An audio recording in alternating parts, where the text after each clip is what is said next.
BATJAC J.W. coming right to you. Thanks for clicking on the video. Thanks for being here on the channel. Welcome back to a drama-free entertainment channel. That's what we do here. We entertain you and let you tune into the videos, zone in, and get lost in all of it and forget about all that drama and all that stuff. Yeah, we don't do that here on the channel. You're here for fun and entertainment. Speaking of entertainment and everything like that, that's what we're doing today. I decided to take a moment and do a little bit of a different video for you, and this was kind of talking about my taste in things and things I alter, and of course some reveal. If you've been keeping up with the channel, you've noticed it was at the end of a Model 29 video. There was something that made a little bit of an appearance in the end there. Of course, it's in the very end. That's right. You have to watch the entire video. Made a little bit of an appearance on there, so I'm going to actually reveal it here for the very first time for you folks right here on this channel. Those of you tuned in on the radio channel, you've already kind of know what it is. So anyhow, and there's something else that's actually going to make its very first appearance right here on the channel, at least new for everything else. So, well, new for the channel. It's new as in it has made an appearance in the past, but not this one. I know it's confusing. There's one of them has been on the channel. I'll say that. Okay. Before now we got everybody all confused. What is he talking about? Okay. So we're talking about things that I alter, because I do alter a lot of my things. I do change things around. I usually don't do it permanently, because I try not to permanently alter something, because in case of the fact I may sell it later, I want to be able to reverse what I've done. So if I permanently do it, my choice in the altering that I've done may not be that the person that I'm trying to sell the thing to, they may not like it. In fact, most of the things I do and I change on mine are very people frown on a lot of times. Oh my God, well, that's not tactical or something like that. Well, that doesn't matter to me. My generation comes from these days. Yes, this is high tech for me. This was known as high definition in my case. I'm from that generation of beta versus VHS. That was, yeah, and this is a copy of this movie that I had when I was a kid. So I bought it for nostalgia. Really cool. And I still own a VCR. Yes, I do. I'm very analog. All right, so things that I do, and a lot of times they're really subtle. Most people don't notice them unless I point it out, or some people do notice it. Some people are like that into the channel. They go, "Oh, I noticed you did something to that." So first of all, let's get started with this. There's no secret, hopefully, if you've been around the channel a lot, I'm a huge John Wayne fan. John Wayne, there's a lot of things he did in his movies that he wore and he brandished that you didn't probably pay attention to or probably didn't notice. There's certain things he did. He constantly wore bracelets, which is, of course, coined me into wanting to design and make my own.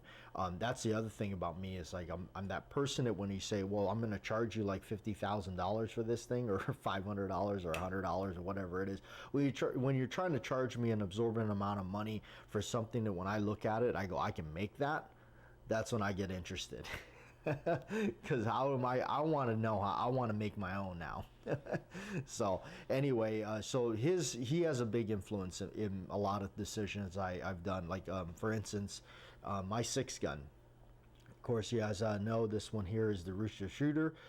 It is now mostly spends a lot of its time in the Echoes of the West production company's inventory. This one here has gone off to make movies. It has gone to be more famous than I will ever be. Yes, this baby appeared on the big screen. A John Doe Western directed by the Riffle Brothers. This was on screen. But like I said, this is mostly now in the inventory of my friend's company that does props and wardrobe and all that for a lot of Western movies. So, got to put some oil on it. Looks like it's starting a little bit of rust. So want to take care of it. But anyway, this one here, this one I've altered permanently. Well, I guess you could say permanently. This one has had definitely an age job done to it. I did this with some bluing and torch and everything like that, and made it look like this, and it looks very old. And of course the aged yellow grips, the ivory style grips, which is actually procured some cracking and flaws unnatural by use, but it gives it its own personality.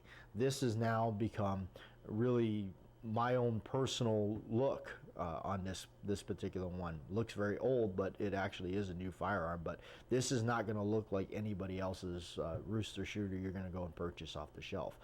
It's going to look dramatically different. So there you go.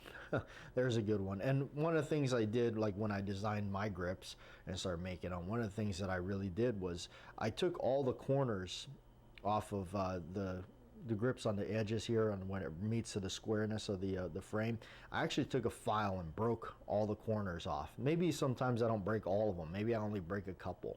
But I do that to change it up a little bit, add that aged character to it, because upon making them, I said, well, what am I going for? I'm going for aged ivory, and it's a natural material. Ivory is something that wears, it breaks down, it takes on its own character. So I wanted to make each one of these grips that I made unique and different. They're going to be different from each one. So there's a really good example right there. Another one is some of these, like here's something again. Now we'll go into some reveal. This is a gun that has not appeared on the channel. Yes, it hasn't. I know you've seen a lot of 1911s on the channel, but you haven't seen this one. This is a Colt Gold Cup. It's a National Match Gold Cup. It's an older one, but this one here I acquired, and this one's had some things done to it that made me interested in it. I don't have currently, I didn't have before this one, a 1911 that had, for say, all the souped up, touches to it, like the high ride beaver tail, and really cool sights that are different, and the serrations here are angled slightly, and it just didn't look like the old school slab sides like this, even though it is still a cool old 1911. But it had some differences to it. The slide on this one has a nice, it's a different bluing on it, but which was told to me that it's probably because that's the way it aged. It has kind of a brown purple patina bluing to it that's, I guess, happened over time. I don't believe this gun has been re-blued, but this was also a price that where I really was interested in it. I said, well, you know what, I mean, why not? So of course the value in it is probably not all that there, but I don't care about all that. But it had all the cool features, the high ride beaver tail, and it just got the flat top. So there's some things that are on it that are going to be different than your average Gold Cup. I added the arch mainspring housing to it because that's what I like, and you notice the grips are these kind of large squared off checkered kind of grips. They're skip checkering or something. It's really cool because I remember when I was showing some of these to an older cop, retired cop, he said it was nice to see somebody actually still using those style grips.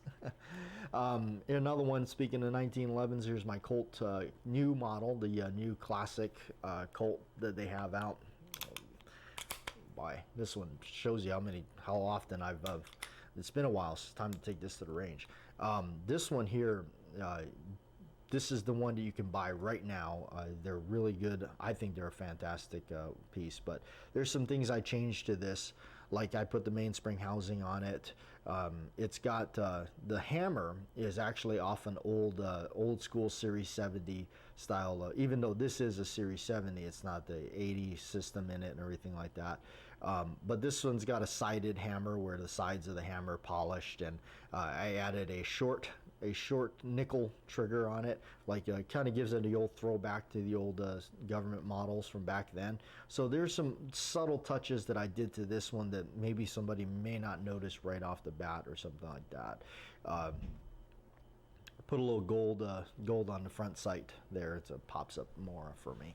So, and then some of the other things like I do like is grips. I'm a really big guy on big on changing grips around and doing things like that. These grips here are sold by, I want to say the company is called vintagegrips.com.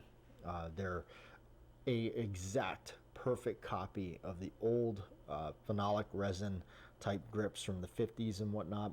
So there they are. I ordered mine, these ones here in a brown, reddish brown color. And so they showed up and they got the logo on it. They're nothing fancy or anything like that. They pretty much look like the old World War II grips, but they have the little logo in the middle there. It makes it kind of really cool. So, but I took them and I actually splattered them with another type of paint that offsets it. So it kind of has a marbly look to it. And that was just me doing some personal touches to it. I'm also, even though I make a lot of single action ivory style looking grips, I do buy a lot of them too. Whenever I find them, then they're a decent price. Like these 1911 grips with the gold Colt logo and everything on them. Of course, I aged them and did things to them to kind of make them my own. So they're not exactly white anymore. They're more an old teeth yellow kind of look. So we'll get on over to the reveals here real quick, but last thing I want to touch on, and we'll make some room over here. I'll put these up towards you. How about that? Is knives. I'm a big fan of the old stiletto push button knives. This is a lot of it was growing up watching a lot of the old school movies with these in it, and they always to me are a screen stealer, and they whenever they pop out pop on the camera, they really do show up really well on the camera. I'm big on filmmaking and stuff like that, so I have noticed that a certain type of blade is looks really awesome, and I like a certain type of blade on these, and it's usually known as a flat grind blade. This one here is an old 1960s Italian import, and it's got a clip point on the very top here, but it's extremely subtle in comparison to more like this modern one, and some of the older ones have it too, but this is a modern made one. But usually the most common that you see is this one, and it's called the Bayonet Blade, and it's got a little bit of a different top on it there. But this is like I said, this is a modern take on it, but there is older ones that have that. I have some Rizzutos that are from the 60s that have the same type of bayonet blade, but personally I prefer the flat grind blade because they do show up and they look, to me, they look really neat, even though sometimes they look a little bit plain. And of course, you know, this one here, like, it has the honey horn handles, which I like. It's a little bit different.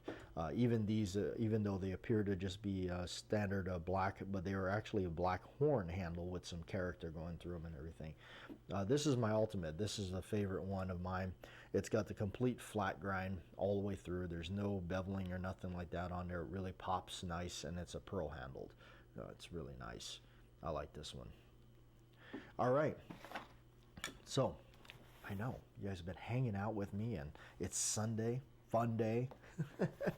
All right, what's the reveal? You saw that on the end of the Model 29 video, and of course it's going to get its own videos coming up soon. This is just a reveal here. What did we get? It's a vintage Smith & Wesson. You can tell by the old box. Not quite as old as the that beautiful mahogany box that the Model 29 I got in there, but could it be? What could it be? Well, since we brought it out, I think it's going to be back on patrol. It's a highway patrolman. I've never had one of these things until now. That's what it is. There's your reveal. It's a highway patrolman Smith & Wesson 357 Magnum, otherwise known as the Model 28. It's kind of neat because it just has that name to it, that it's a highway patrolman. Even though it's what the difference is on it is they bead blasted. It's more of a matte finish on the trigger, the rounded area here, and the back strap area. And the bluing is more of a satin bluing. It doesn't have the amazing lustrous bluing like some of the other ones do, but honestly that doesn't really bother me, and it doesn't really take away from it all that much. So it's neat. I kind of wanted it because it's a big old end frame. It's a 357. It'll handle. It also has a really large forcing cone. You can actually see that. It's quite a chunk of metal, but it has its own like look to it. It's really cool. So I don't mind having this one, and the price was pretty. It was pretty hard to not do it, so I sold off a couple of things, and there it is. So Highway Patrolman. There you have it. End frame. I'm going to be changing the grips on it, although these are actually not the original grips that came with it. I stuck these on. The original grips I put on something else. All right. What's in the box? I picked up something recently. Of course, I know a lot of this stuff is that I've had for a while. I just haven't gotten around to videoing it or anything like that. This one is more recent. This is actually literally like as the time of filming this is like newest purchase, which I don't usually buy anything much anymore. It's a Ruger. My God, BATJAC has got a Ruger on his channel. My gosh. I'll be candid. I'm not the biggest Ruger fan. I know. I love, like, for instance, when it comes to double action revolvers, yes, I'm a Smith & Wesson guy. But I am not a big Ruger fan.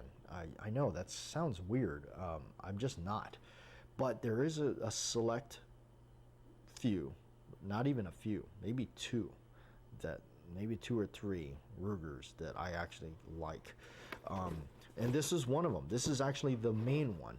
It's a Ruger, and it's a Mark II standard. This is a Mark II standard. It's got the taper barrel, 4-inch, and it's just a basic 22. This one is actually, I looked up the serial number. According to the serial number, this is a very early Mark II. Even though the Mark IIs, they started, I believe, in 82, and it went to like 2004 or something like that. But this one goes back to the early 80s, I believe, far as what I looked up on the serial number. Now, this is just me, but from what I noticed, I feel like these actually work better. They're extremely reliable. It's like the fella I bought this from, he even said, he goes, you know, this is like back when Ruger actually paid attention and you know, quality control. Again, I'm not like, I don't buy a lot of their stuff, so I don't know, you know, that's always for say, you know, olders, a lot of times when they made older things, you know, they made them with better caution or whatever. But I've always remembered these things working to a point where they almost gobble up anything you can throw at them, so which is nice. And I love the profile of it. I really like the look of it. It has that old Luger looking look, but you know, it's not. And it's a 22, and a big one for me is the movie Assassins with Sylvester Stallone and Antonio Banderas. I like that movie a lot, so, and this is what they use in it. Of course, they have an integrated suppressor and everything on it, which I don't. But this is pretty neat. I changed the grips. I bought some ivory style grips for it and did my own aging to them, as you can see. And there's another subtle thing that I did to it that may or may not notice on it, but those of you that are really serious Ruger Mark II aficionados will probably be able to tell right away, but maybe when I make its own starring video, you'll notice it, but I'm not going to tell you. So anyway, but there it is. It's really cool. That's new in the barn. So I get that a lot too. It's a lot of people go, oh, that's a, you know, I'll show a firearm and they'll say, oh, that's a nice, you know, addition to things. And it's like, what they really don't know, it's not a new addition, either something I've had for a long time. It's made several appearances, but it's just new for them for the video. I just busted it out again or something like that. Or, hey, it's not even mine. I got a lot of friends that have a lot of cool things, and I get a chance to videotape them sometimes. So anyway, there you go. I won't take up too much of your Sunday, so you go on and have fun. I'm BATJAC J.W. Like, share, and subscribe, and we'll see you next time.